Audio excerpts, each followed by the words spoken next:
काम बता दीजिए भाजपा ने करे हो। देखिए, भाजपा ने आज पूरे प्रदेश में भयमुक्त सरकार है। आप कहीं भी चले जाइए, कहीं भी आप, मेरा फोन है ये कहीं ले जाइए, कोई नहीं उठाएगा। चोरियां बंद हो गई, बदमाशी बंद हो गई। हाँ।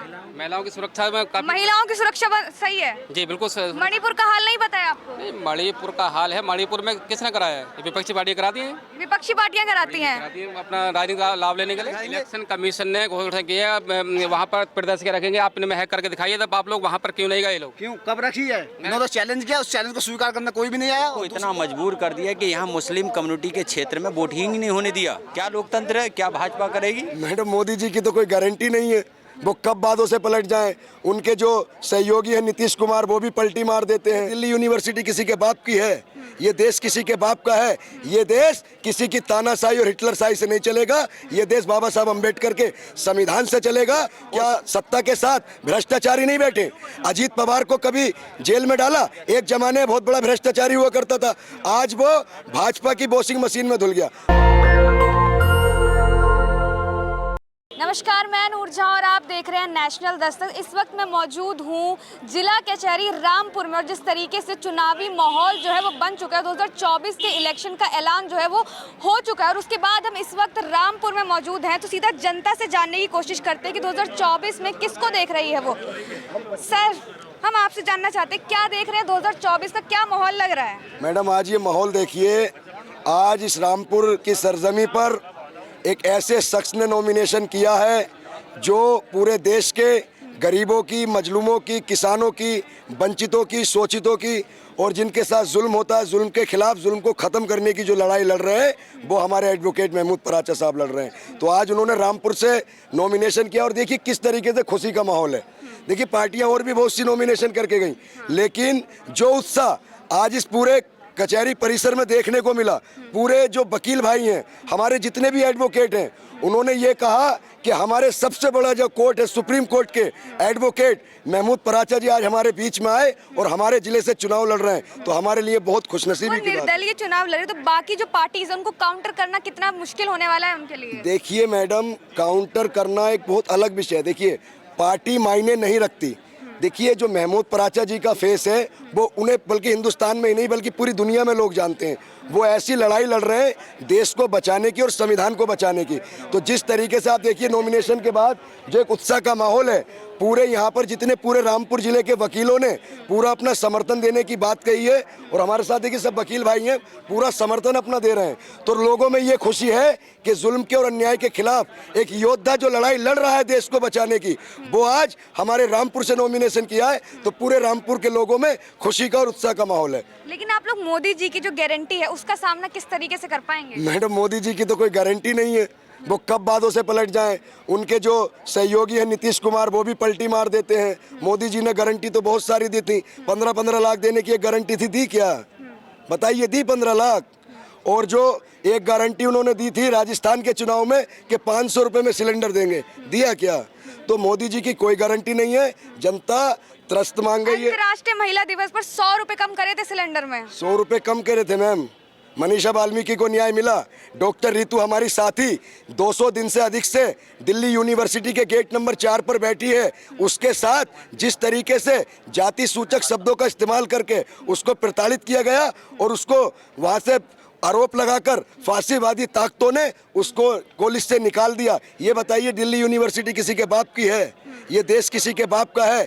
ये देश किसी की तानाशाही और हिटलरशाही से नहीं चलेगा। ये देश बाबा साहब अम्बेडकर के संविधान से चलेगा और संघर्षों के हम तरीके से तानाशाही बोल रहे। इलेक्ट्रोल बॉन्ड का मामला देख लीजिए, पूरा सब कुछ उन्होंने बता दिया है, किसने लिया था, कितना दिया था। मैडम देखिए, इलेक्टोरल बॉन्ड का मसला था, उस पर कोई सफाई दे पाया? ये बताइए, जो ईडी और सीबीआई जो कार्य कर रही है, विपक्ष के नेताओं को, जो मुख्यमंत्री हैं उनको जेलों में डाल रही है, क्या सत्ता के साथ भ्रष्टाचारी नहीं बैठे? अजीत पवार को कभी जेल में डाला? एक जमाने बहुत बड़ा भ्रष्टाचारी हुआ करता था, आज वो भाजपा की वॉशिंग मशीन में धुल गया। मैडम, एक कहानी सुनाता हूँ आपको। देखिए, एक राजा था। एक राजा वो बहुत ज़्यादा क्रूर था, बहुत ज़्यादा अपराधी था।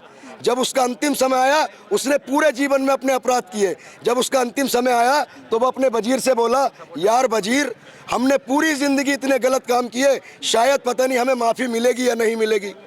तो उसका वजीर बोला, राजा जी परेशान होने की क्या बात है, दूर 7 समंदर पार एक देश है जिसका नाम भारत है, वहाँ पर एक राजनीतिक पार्टी है जिसका नाम भारतीय जनता पार्टी है, आप उसमें जाकर शामिल हो जाइए, आप बिल्कुल गंगा नहा जाएंगे और आपके सारे पाप धुल जाएंगे और आप सच्चे देशभक्त हो जाएंगे। तो ये भाजपा का हाल है। तो मतलब पता चल रहा है साफ साफ कि वो पार्टी कितनी साफ है और कुछ उसमें ऐब नहीं है। मैडम हेमंत बिस्वा शर्मा का नाम सुना है आपने?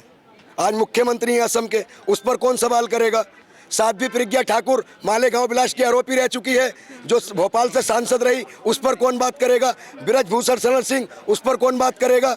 जो देश का सबसे बड़ा सदन था, जो देश का सबसे बड़ा मंदिर था, लोकसभा, उसके अंदर एक भाजपा का सांसद एक मुस्लिम सांसद को कहता है, मैं कहना नहीं चाहता, मेरे अंदर संस्कार है, मैं भाजपा के नेताओं की तरह आवारा बातें नहीं बोलता। तो ये देश तानाशाही से नहीं चलेगा और ये रामपुर की सीट, हमारे रामपुर की आवाम एक ऐसे शख्स को जिताने जा रही है जिनका नाम महमूद पराचा है। वो हर विषय में हर समाज की लड़ाई लड़ रहे हैं। अगर वो जीतते हैं तो बहुजनों को कितना फायदा होने वाला है? देखिए मैम, बहुजनों का यहाँ पर बहुत सारे संगठन है बहुजन समर्पित। अभी जो आपने देखा कैमरी के अंदर जो गाँव था, वहाँ पर सोमेश की हत्या हो गई पुलिस के द्वारा। किसने उसका केस लड़ा, किसने उसकी आवाज़ उड़ाई? उसका केस हमारे सुप्रीम कोर्ट के वकील जनाब महमूद पराचा साहब उसका केस लड़ रहे हैं। और हम सोमेश जैसे जितने भी लोगों का शोषण हुआ, जिनकी हत्याएं हुई हैं, फर्जी तरीके से जेलों में डाले, हम ये वादा करते हैं, मैं महमूद पराचा जी का साथी हूँ, हम ये वादा करते हैं आपके चैनल के माध्यम से, जितने भी फर्जी मुकदमे हुए हैं हम कल के बाद उनकी सबकी जाँचें शुरू करेंगे और जो ये अन्याय पुलिस ने किया है अब इस अन्याय को बंद करेंगे। देखिए जो आजम खान मिनिस्टर रहे, उन्होंने एक अपना पत्र लिखा, उन्होंने किस तरीके से अपना दर्द को बयां किया कि मैं पुलिस ने अत्याचार किया, वोट नहीं पड़ने देते, ऐसे लोकतंत्र में चुनाव लड़ने से क्या फ़ायदा। तो देखिए हम आपसे कह रहे हैं, अगर रामपुर में प्रशासन ने कुछ भी गुंडागर्दी या किसी तरीके की वोटरों से छेड़खानी की तो उसके लिए आपको लगता है प्रशासन गुंडागर्दी करती है? प्रशासन गुंडागर्दी की है मैडम रामपुर के अंदर। ऐसा माहौल, संविधान के हिसाब से चलने वाली सरकार है वो। इस रामपुर में राजनीतिक माहौल में इतना जुल्म अंग्रेजों ने नहीं किया था जितना यहाँ की भाजपा सरकार ने किया है। लोगों को देखिए, अमिताभ बच्चन भी कहते हैं कि अपना वोट डालिए, घर से उठिए वोट डालिए, तमाम दुनिया भर के सेलिब्रिटी कहते हैं मतदान कीजिए।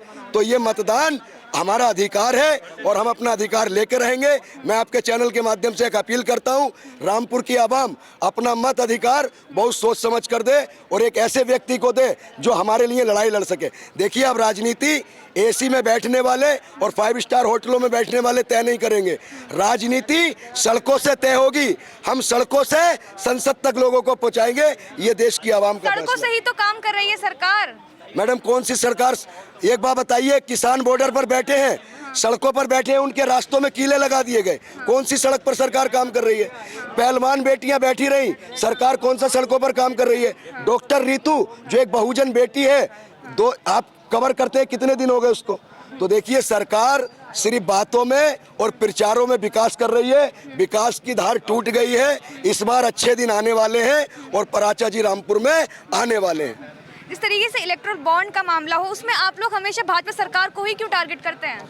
नहीं, इलेक्ट्रल बॉन्ड अगर सबसे बड़ा फ्रॉड किसने करा इलेक्ट्रल बॉन्ड में? बीजेपी का उन्होंने बोला कि लगभग 6,000 करोड़ का इलेक्ट्रल बॉन्ड, अमित शाह बोले कि 6,000 बॉन्ड है इलेक्ट्रल बॉन्ड, मगर जो टोटल बॉन्ड है वो 12,000 करोड़ है।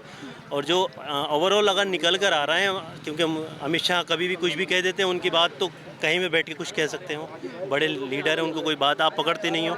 आप छोटे मोटे जो लीडर्स होते हैं उनकी बात तो पकड़ लेते हो, मगर अमित शाह की बात नहीं पकड़ पाते हो, क्योंकि वो एक बहुत बड़े लीडर है। कहीं ना कहीं उनकी बात को कोडिंग करा करिए कि भाई अगर उन्होंने कहा है तो क्यों कहा है, उसके पीछे रीज़न तो देखा करिए। कांग्रेस अगर अब बात कहती है तो आप उसे तो पकड़ लेते हो, मगर बीजेपी किसी लीडर के पीछे आप नहीं जाते हो, ना उससे क्रॉस क्वेश्चनिंग करते हो। क्या वजह रहती है? कहीं ना कहीं आप लगता है हमें कुछ ना कुछ दबे हो। हाँ, लेकिन जिस तरीके से अगर बात करें, जो भाजपा सरकार है उसने अपना टिकट दिया कंगना को जी, आपको पता ही हो, कंगना को टिकट दिया है। उसके बाद जिस तरीके से सुप्रिया श्रीनेत ने एक्स पे पोस्ट करते हुए आपत्तिजनक, मतलब महिला होने के नाते एक महिला की ही आपत्तिजनक टिप्पणी करती है, उसको कैसे देखते हैं आप? देखिए कंगना रनावत की जहाँ बात कर रही है, उन्होंने तो 2014 में आज़ादी दिलाई है। आप मानती हैं 2014 में आप आज़ाद हुई हैं, तो आप उनकी तो बात करिए मत, वो तो पता नहीं कहाँ। लेकिन एक महिला होने के नाते कांग्रेस जो महिला है सुप्रिया श्रीनेत, वो ऐसी टिप्पणी करेंगी, ये सही है? वो अगर टिप्पणी उन्होंने करी है तो वो उनसे पूछिए कि उन्होंने टिप्पणी करी क्यों है, क्या रीज़न रहा टिप्पणी का। तो कहीं ना कहीं अगर कंगना की आप बात कर रही हैं, वो अगर लीडर होती तो वो लीडर वाली बात करती, वो तो ऑथेंटिक ही बात नहीं करती, वो तो लीक से हटकर बात करती हैं। आज़ादी आपको 2014 के बाद मिली। हम अगर आज़ाद हुए हैं तो इससे पहले कि हम नेकर बनियान पहन के घूमे, पत्ते बांध के घूम रहे हैं 14 से पहले। ये पूछिए उनसे, कंगना जी से, ये कहाँ से बात पकड़ के लेकर आती हैं कि हमें आज़ादी 2014 से पहले मिली है। तो रामपुर में क्या चुनावी माहौल लग रहा है, मतलब कौन सी पार्टी जीतती हुई है, कौन सी पार्टी के हाथ में ज़्यादा वोट दिख रहे हैं? देखिए, अभी तो हम ऐसे नहीं कह सकते कि उनके एक माहौल बना हुआ है। राजा जी आए हैं दिल्ली से, इन्होंने एक माहौल बनाया है और हम भी चाहते हैं कोई ऐसा पढ़ा लिखा कैंडिडेट आए यहाँ पर। जो रामपुर में जिस तरीके से उपचुनाव हुआ है, मुझे खुद पूरे दिन थाने में बिठाल के रखा था। मैं तो एक लॉयर हूँ, क्या रहा, क्योंकि हम इलेक्शन लड़ा रहे थे, जिसकी पार्टी का भी लड़ा रहे थे, तो यहाँ पुलिस ने बहुत मनमानी करी थी। तो कहीं ना कहीं मनमानी अगर कर रही है पुलिस, तो ये हमारे राजा जी हैं, तो कहीं ना कहीं हमारी सपोर्ट, हमारी ढाल बनकर आएंगे वो लोग। तो ऐसा लीडर होना चाहिए जो हमारी सुरक्षा कवच बने, जो गरीबों की, मजलूमों की आवाज़ बने। ऐसा लीडर होना चाहिए। तो जो महमूद प्राचा है, आपको उन पे भरोसा है कि वो ऐसा काम करके दिखाएंगे? हाँ, मैं भी पॉसिबल, क्योंकि वो एक सीनियर लीडर हैं, सीनियर अधिवक्ता हैं, सुप्रीम कोर्ट के वकील हैं, तो हमें उम्मीद है कि हमें इनसे कि शायद ये हमारी उस उम्मीदों पे खरा उतर सके। देखते हैं सर क्या कहेंगे। जिस तरीके से अभी हमने एक से बात करी, वो कह रहे हैं कि अब अच्छे दिन आएंगे, तो इससे पहले क्या अच्छे दिन नहीं आए थे? देखिए, देश के अंदर क्या अच्छे दिन आए हैं, क्या बुरे आए हैं, ये दुनिया जानती है। यहाँ जो पिछले 2 चुनाव हैं, मैं खुद विधानसभा का चुनाव लड़ा हूँ स्वाटांडा से। यहाँ प्रशासन द्वारा इतना जिस तरीके से बीजेपी को वोट जिताया, उसमें लोगों को जिसके घर हम जा कर के वोट मांगते थे, वो शाम को बंद होता था। या तो उस पर प्रिवेंटिव करते थे तमंचे से या चाकू से। अब उसको इतना मजबूर कर दिया कि यहाँ मुस्लिम कम्युनिटी के क्षेत्र में वोटिंग ही नहीं होने दिया। क्या लोकतंत्र है? क्या भाजपा करेगी? क्या उस समय नहीं था इलेक्शन कमीशन? हजारों वीडियो वायरल हुए रामपुर के, जो असेंबली चुनाव था, बाई इलेक्शन स्वाटांडा, उसके बाद मेंबर ऑफ पार्लियामेंट का चुनाव था, उसमें सारी वीडियो वायरल हुई। कहाँ था इलेक्शन कमीशन ने एक किसी अधिकारी को हटाया हो? सारे पुलिस के अधिकारी जो बाई इलेक्शन में थे थानों में पोस्ट, वो आज भी हैं। उनसे क्या उम्मीद करेंगे आप निष्पक्ष चुनाव की? वो वोट डलने ही नहीं देंगे रामपुर में। आपको लग रहा है कि जो महमूद प्राचा निर्दलीय चुनाव लड़ रहे हैं, तो जीतने की गारंटी कितनी? क्योंकि जो दूसरी पार्टीज हैं उनके पास वोट बैंक है, तो काउंटर करना काफ़ी हद तक मुश्किल हो जाएगा। देखिए, रामपुर के लोग बहुत पढ़े लिखे लोग हैं, समझदार हैं। वो जानते हैं कि एक अच्छा सीनियर व्यक्ति अगर कोई आया है जो यहाँ की प्रशासन के खिलाफ मजबूत आवाज़ उठा सके, वो इंशाल्लाह पब्लिक उसको पसंद करेगी। अगर आजम खान की बात कीजिए तो उनके उसमें पूरे वोट बैंक है, तो आजम खान से क्या देख रहे हैं उसको? देखिए, आजम खान का तो ये है कि आजम खान ने क्या सही किया, क्या गई, ये देश जानता है। उस आदमी ने रामपुर की सड़कें, रामपुर में यूनिवर्सिटी, उसने बहुत कुछ किया रामपुर में। वो मिला क्या? जेल। आज वो जेल में है, क्या कर सकते हैं जेल में? जेल से कुछ नहीं कर सकते। भाजपा सरकार ने जिस तरीके से मुकदमों की बौछार की है, मुझे तो लगता नहीं कि इंडिया की इतिहास में किसी लीडर पर इतने मुकदमे लगे हों। सर क्या कहेंगे, जिस तरीके से भाजपा सरकार का जो है दबदबा बनता हुआ नजर आ रहा है, कि उन्होंने पहले ही कह दिया कि 400 पार, इस पे आप क्या कहेंगे? कोई दबदबा नहीं है किसी का। जनता जिसको वोट देगी उसका दबदबा है। मेरा पर्चा, मैं प्रत्याशी हूँ, पर्चा मेरा दाखिल नहीं होने दिया, टाइम से पहुँच गया हूँ, पूरे कागज है मेरे पास, सारा कुछ। 3 बजे तक का ही तो टाइम था। 3 बजे से बैठा हूँ, अब बजने वाली हैं 4-5 बजने वाली हैं, जब से वहीं से आ जाऊँ। 3 बजे समाप्ति का टाइम था। 3 बजे तक समाप्ति का था। 3 बजने में 2 मिनट पहले आ गया हूँ मैं गेट में। जब गेट में एंट्री हो जाती है मैम, तो उसका पर्चा दाखिल होता है। मुझे डीएम साहब के वहाँ से पुलिस वालों ने बाहर निकाल दिया, कहना जाओ अभी। इसकी गुंडागर्दी चल रही है ये? गुंडागर्दी इस समय तो पुलिस की ज़्यादा गुंडागर्दी चल रही है। हम समझ रहे हैं पुलिस हमारी साथ दे रही है, हमारी रक्षा सुरक्षा कर रही है, तो रक्षा सुरक्षा नहीं कर रही है पुलिस। तो पुलिस किसके कहने पे काम करती है? पुलिस तो किसके कहने पे काम कर रही है? पुलिस अपने खुद अपनी राजा है, मालिक है, किसी कहने पे काम नहीं कर रही है पुलिस। किसी को जेल भेज रहे हैं, किसी पे चरस लगा रहे हैं, इसका भी और मानव आयोग उसका उल्लंघन हो रहा है, मानव अधिकार का। तो आप इसको आवाज को उठाओ मैम, जो है आप जो है। यहाँ पे और भी लोग हैं, इन्हीं से पूछने की कोशिश करते हैं। सर आप लोग रामपुर से ही हैं? रामपुर से सर एक सवाल था आपसे, क्या लग रहा है किसका जो है बनता हुआ दिख रहा है, भाजपा, कांग्रेस और भी जो पार्टियां हैं, क्या लग रहा है उनमें से? बीजेपी का। बीजेपी जीतेगी। आप वोट देंगे बीजेपी? जी। आप बीजेपी के समर्थक हैं? जी। क्या ऐसा काम करा है जो आप बीजेपी के साथ है? यहाँ तमाम लोगों से हमने बातचीत करी, वो कह रहे हैं कि बीजेपी ने कुछ काम ही नहीं करा है 10 साल में। अरे अच्छा से अच्छा ही काम कर रही है बीजेपी। क्या अच्छा काम करा है? हर ऐसा कोई सा काम जो नहीं करा है वो कौन सी, वो बात बताओ मुझे तो आप, जो काम नहीं करा। इलेक्ट्रल बॉन्ड का आपको नहीं पता? सबसे ज्यादा जो चंदा लिया है पार्टियों से उन्होंने ही लिया है। चंदा तो ऐसे तो कुछ चंदा तो लिया नहीं है ऐसा। और अपने विकास के लिए यूज करा है, जनता के लिए नहीं। जनता के लिए ही यूज करा है। रामपुर के प्रत्याशी का क्या नाम है? घनश्याम सिंह लोधी। घनश्याम सिंह लोधी। तो उनका नहीं पता है आपको? पता तो है। फिर भी आप समर्थक है भाजपा के? मतलब इतनी चीजें पता होने के बाद भी ये तो अंधभक्ति हुई ना एक तरीके से। हाँ। लेकिन अब भाजपा को ही वोट देंगे? देंगे वो जो भाजपा के साथ ही हैं आप? जी भाजपा के साथ हैं। बिल्कुल भाजपा बिल्कुल के साथ बिल्कुल हैं। भाजपा के साथ हैं। आप कोई और चेहरा, मतलब जो 10 साल उन्होंने काम करे, आप खुश हैं उनसे? बिल्कुल खुश हैं। जो महिलाओं के साथ हुआ, पहलवानों के साथ हुआ, किसानों के साथ हुआ? ऐसा देखो, पहलवानों के साथ जो हुआ है वो घटना, जो महिला पहलवान थी उन्होंने धरना ही दिया कि सीधी एंट्री दिया है। अगर महिला जो पहलवान थे वो बाकायदा क्वालिफाई करके आते तो कौन रोक रहा है? क्वालिफाई में मुकाबले में हार गए वो लोग, क्वालिफाई नहीं कर पाए, ये भी तो है। और जो उनके साथ किस तरीके की घटना घटी है जो भाजपा के नेता नहीं करी है, वो नहीं दिखी आपकी? ये तो सिर्फ राजनीतिक स्टंट हैं और लोग राजनीतिक फायदा लेने के लोग उल्टा सीधा बोलते हैं। आप ऐसे 5 काम बता दीजिए जो भाजपा ने करे हो और जो आप उनको वोट दे रहे हैं। देखिए, भाजपा ने आज पूरे प्रदेश में भयमुक्त सरकार है। आप कहीं भी चले जाइए, कहीं भी आप, मेरा फ़ोन है ये, कहीं ले जाइए, कोई नहीं उठाएगा। चोरियां बंद हो गई, बदमाशी बंद हो गई। हाँ। महिलाओं की सुरक्षा में काफी, महिलाओं की सुरक्षा सही है? जी बिल्कुल मणिपुर का हाल नहीं बताया आपको? नहीं, मणिपुर का हाल है। मणिपुर में किसने कराया है? ये विपक्षी पार्टी कराती हैं। विपक्षी पार्टियां कराती हैं अपना राजनीतिक लाभ लेने के लिए। यहाँ पे कहा जा रहा है कि जो महिलाएं हैं सबसे असुरक्षित हैं भाजपा की सरकार में। नहीं, ऐसा झूठ बोल रहे हैं। और जो यहाँ पे भी जो माहौल बना हुआ है, महमूद प्राचा जो खड़े हो रहे हैं, उनका क्या लग रहा है? जिस तरीके से उन्होंने सीधे दावे वादे कर दिए हैं कि नौकर नंबर 1 बनेंगे वो। नहीं, महमूद प्राचा का तो शुरू से स्टैंड रहा है कि साहब ईवीएम गड़बड़ है, ईवीएम गड़बड़ है। तो ईवीएम में गड़बड़ी है तभी तो वो कहते हैं 400 पर। चुनाव से पहले ही कोई कैसे कह सकता है 400? आप ये बताइए, इलेक्शन कमीशन ने कई बार घोषणा की है कि आप इसमें कहीं चोरी है तो साबित करके दिखाएं, तो वहाँ पर क्यों नहीं पहुँचते ये लोग? सिर्फ तो जाने ही तो नहीं, चुनाव आयोग मानने कोई तैयार नहीं कि एक बार बैलेट पेपर से चुनाव हो जाए। नहीं, आप फिर पुराने दौर में जाने की जगह, आज दुनिया आगे बढ़ रही है, आप पुराने दौर में जाने के चक्कर में। तो वही तो कह रहे हैं कि एक बार अगर चुनाव हो जाएंगे तो दूध का दूध और पानी का पानी हो जाएगा। मतलब बैलेट पेपर से चलो क्यों हो जाए?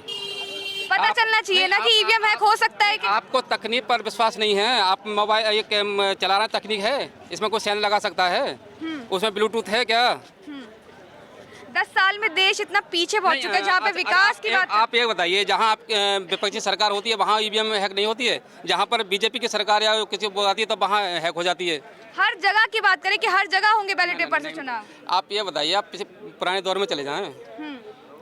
हम तो कह रहे हैं और अच्छी तकनीक आए, इससे ईवीएम से अच्छी और तकनीक आए, लोगों को पासवर्ड जारी किए जाए अपने वो करने के। जनता को पता ही नहीं होगा ना उनके वोट जा कहाँ रहे हैं। जो कह रहे हैं कि ईवीएम से चुनाव होना चाहिए और बैलेट पेपर से नहीं होना चाहिए।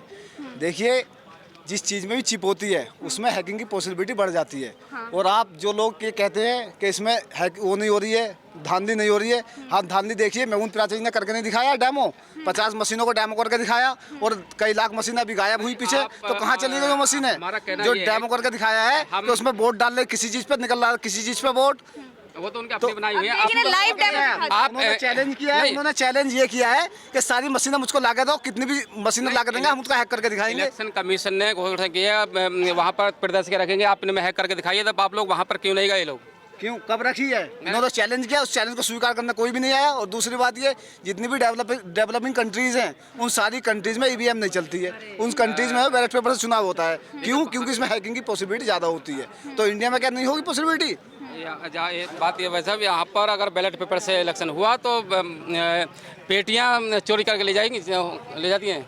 कई इलेक्शन ऐसे हैं, पिछले बार कई इलेक्शन ऐसे हुए हैं कि पेटियां कुएं में डाल दी गई हैं। हमारे प्रधानी के इलेक्शनों में कई बार पेटियां उठाकर कुएं में डाल दी जाती हैं। भ्रष्टाचारी तो है कि पेटियां अगर कूड़े में जा रही है। अरे अब इस टाइम पहले का दौर और था, आपका दौर हो रहा है। अब सीसीटीवी कैमरे हैं, कैमरे लगे हुए हैं, उनसे रक्षा होती है CCTV उनकी। कैमरे पे क्यों विश्वास है पहले आपको? नहीं अब थे? EVM पे क्यों विश्वास पहले क्यों नहीं है? थे? क्यों कैमरे पे दिखाई जाएंगी पेटी जब लेकर कोई जाएगा पेटी को? ईवीएम का नहीं, मसला अंदर नहीं, खाने, नहीं, आपको- कैमरे का मसला नहीं, बाहरी मसला होता है, और नहीं, ईवीएम का मसला जो है अंदर खाने वाला मसला है। ऐसा कुछ नहीं है, ऐसा ही है। उसमें कुछ कोई ऐसी चिप नहीं है जो कि उससे हैक किया जाए।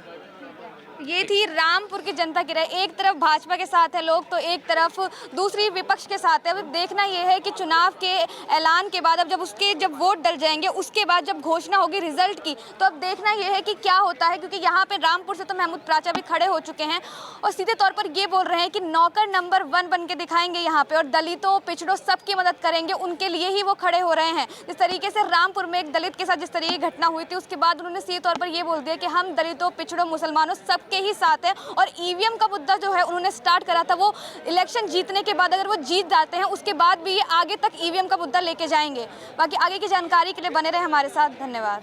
नेशनल दस्तक की आपसे गुजारिश है कि अगर इसको बचाना चाहते हैं तो नेशनल दस्तक को सब्सक्राइब करने के लिए रेड कलर के सब्सक्राइब बटन को दबाएं, फिर बेल आइकन की घंटी दबाएं। नेशनल दस्तक को बचाने के लिए बहुत जरूरी है कि हर खबर को शेयर करें, लाइक करें, कमेंट जरूर करें।